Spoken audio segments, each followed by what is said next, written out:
In the previous video, I asked the question, should you go to college at all?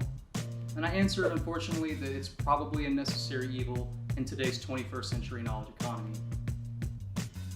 But one of the biggest unquestioned assumptions about applying to college is whether and why you need to enroll immediately after high school.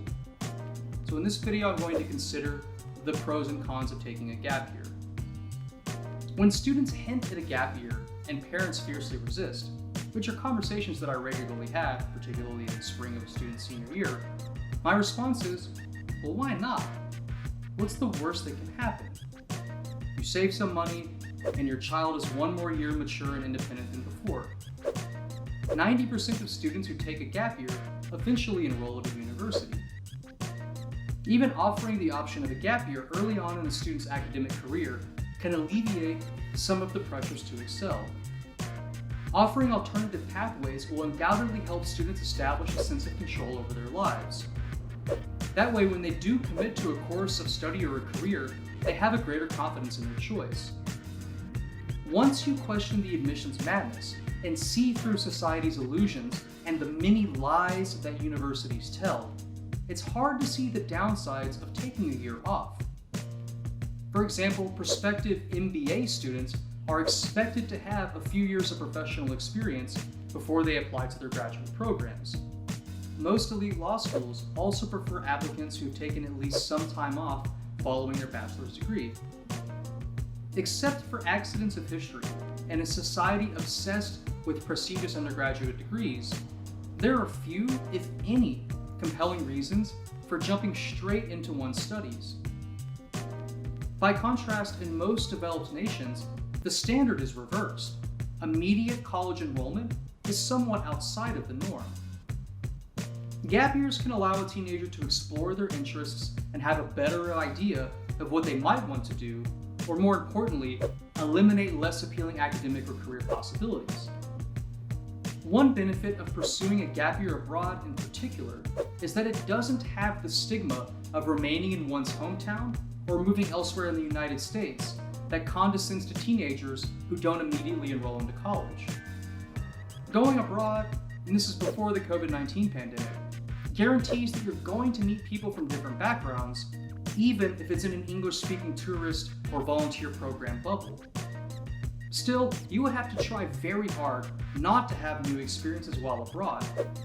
And if you stay home or domestically, it's a lot easier to fall into old routines and friend groups. Some of the most interesting people I meet on my travels are the teenagers who have had the courage, and their parents the willingness to allow them, time to take a year or two off between their studies. I met one of my best friends named Jan from Germany when he was 19 and I was 26, while he was on his gap year in Central America and Mexico. He actually filmed my first UT Admissions Guy YouTube videos when I visited him in the Netherlands after he began his business university studies at the end of 2015. I've even spent time with his family and met his younger brother Luca while he took his gap year in Southeast Asia. A typical year abroad may cost anywhere from a little bit more than a year at community college to less than the cost of attending your local public university. One memorable American gap year teenage girl that I met from rural New Hampshire deferred her Harvard enrollment to study indigenous languages in Mexico. Another was taking a mental health leave of absence from Brown University. We all had met in 2015 in Xela in western Guatemala at a Spanish language school called PLQE. PLQE provided one of the best educational environments I've ever experienced, and that includes my most rigorous UT Austin honors courses. All of our teachers were local Guatemalans who held bachelor's or advanced degrees, and they often worked as engineers, lawyers, or technocrats. PLQE also accommodated parents and their young children, retirees, and working professionals. Each student received 5 hours of Spanish instruction, one-on-one, 5 days a week. I spent 6 weeks there, and I improved my Spanish from upper elementary or A2 to lower advanced, also as C1. While I was taking lessons, Guatemala descended into political protests, resulting in the first president in Latin American history, Otto Perez Molina, to step down following a peaceful revolution. taking advanced lessons with lawyers and social activists during this time helped me develop a more nuanced views on important issues of the day. For around only $300 a week, we received 25 hours of instruction and full room and board with a local family. Every afternoon and weekend, there were optional trips that was even covered by our tuition, and we just had to pay for local transport that was guided by one of our teachers, where we visited women's cooperatives, Quiche indigenous villages, rural campesino farms, and sites of natural beauty or historical importance. I also sometimes, especially towards the end of my time at PLQE, served as a translator for some of the less experienced students. Consider that one semester of tuition at New York University is $26,500, and that could fund the equivalent of 88 weeks studying and living at PLQE. You could theoretically live at PLQE for 4.5 years as the same price as a full year's tuition at New York University, including living expenses. One of the things I love most about traveling is that the things that seem to matter the most back home are completely or almost entirely irrelevant abroad. For example, things like your age, your skin color, your education level, your hometown, your material possessions, what you majored in, where you work, what were your SATs, and so on.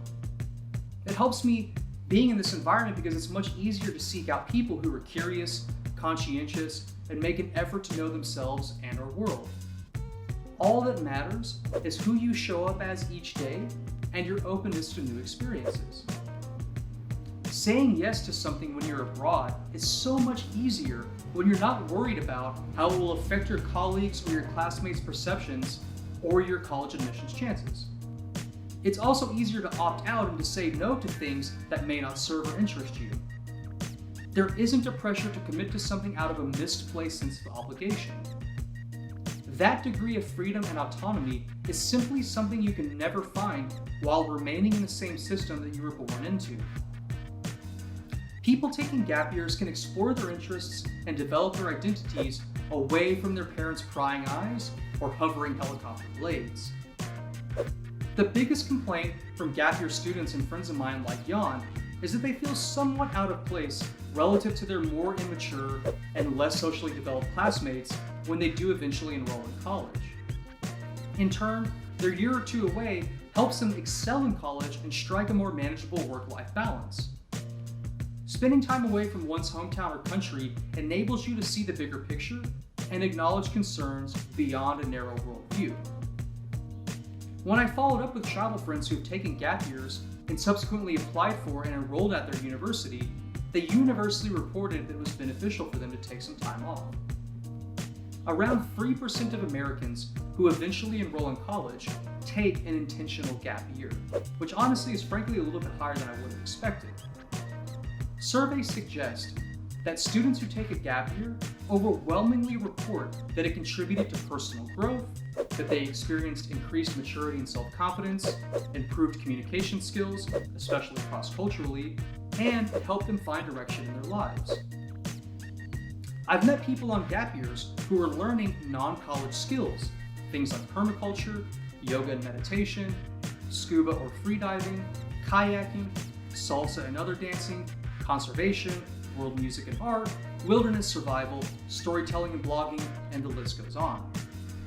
Americans aged 18 to 30 have access to 1-year working holiday visa schemes that allow employment in Australia, Ireland, New Zealand, Singapore, South Korea, and Canada. And even with the COVID-19 pandemic, some of these working holiday schemes are starting to resume. Working holiday visas allow the holder multiple entries and exits, and also to allow them to open a bank account for legal employment. They're entitled to all of the rights, benefits, and protections as residents of that country. I know people who've worked on ranches, farms, yoga studios, government agencies, wineries, cafes, and so on. In college, students who took a gap year tend to have higher grades and even graduate on time relative to their non-gap year peers, which contradicts parental concerns that their children will fall behind academically by taking a year off from school. Taking a gap year may also diminish the chances of having mental health issues in college that necessitate a leave of absence. Gap years improve retention and graduation rates. Indirectly then, gap years improve one's graduate school prospects if your grades are higher and you graduate on time. Some universities even offer incentives for deferred enrollment. For example, Duke University began a scholarship program for deferred enrollment, and it facilitates structured gap years for a few dozen students each year. So when doing your college search, ask the admissions offices what their policies are on deferment and if there are any scholarship opportunities available to facilitate gap years. But as it stands, during our current pandemic, taking a gap year abroad is difficult, if not impossible. At some point, I hope, in the not so distant future, and perhaps by the time this video is released, our world will have returned to some semblance of normality. I also don't think gap years are something parents should impose on their child. That situation does happen where parents think, hey, son or daughter, you really need to take some time off. So I think parents, you should allow it as a possibility and offer your child the space and resources to make the option realistic. But a gap year shouldn't be a means to an end or an opportunity to bolster one's resume for a future college admissions cycle. Yet, a gap year will improve your admissions chances in the future. Anticipating a gap year early on in high school could forego the senior year application process entirely. Applying to college after graduating high school lessens a lot of the stress and peer pressure because anxious classmates and social media posts don't surround you. My advice for a gap year is to leave it semi-structured or entirely unstructured. One possibility is simply to buy a one-way ticket somewhere, book a week's accommodation at a hostel, and just figure it out once you arrive on the ground. But for anyone who hasn't done any of their own, or who has done their own open-ended travels, you know almost immediately that as soon as you arrive somewhere, you'll also see that there are many people who are on the road taking similar journeys. You don't stay alone or lonely or without direction for too long. That tolerance for adventure, however, is probably not palatable to even the most open-minded families. Instead, it may help to take a plan for a month or two of volunteering or attending a language school at places like PLQE and something more like a semi-structured gap year. I'm not naive enough to think that some parents, mine included, would ever permit their child to gallivant for a year without a structured plan.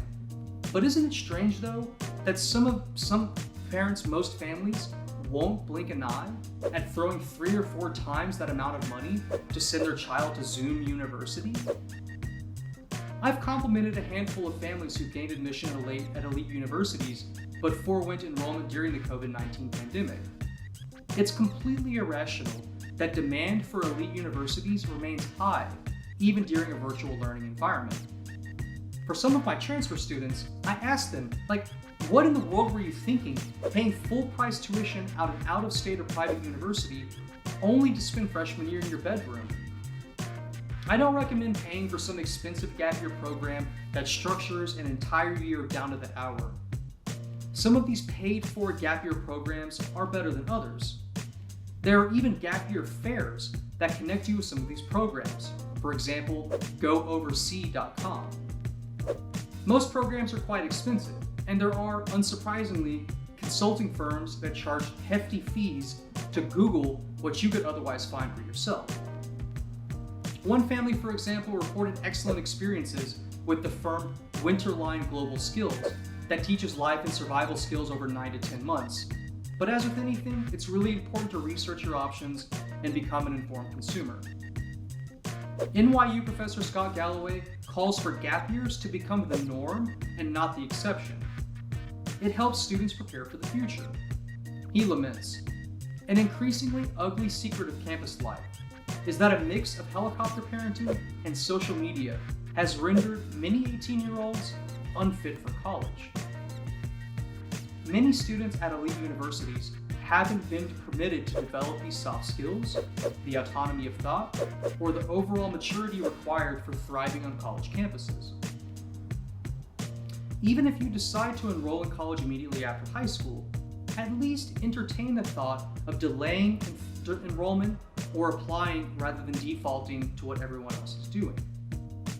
So with that being said, I don't see many downsides to at least having family conversations that make having a gap year at least an option or an alternative to an immediate college enrollment directly after high school. To me, the benefits of at least having these conversations, let alone taking a gap year, far outweigh the costs. Thanks for watching. I hope you enjoyed this video. Don't forget to like and subscribe.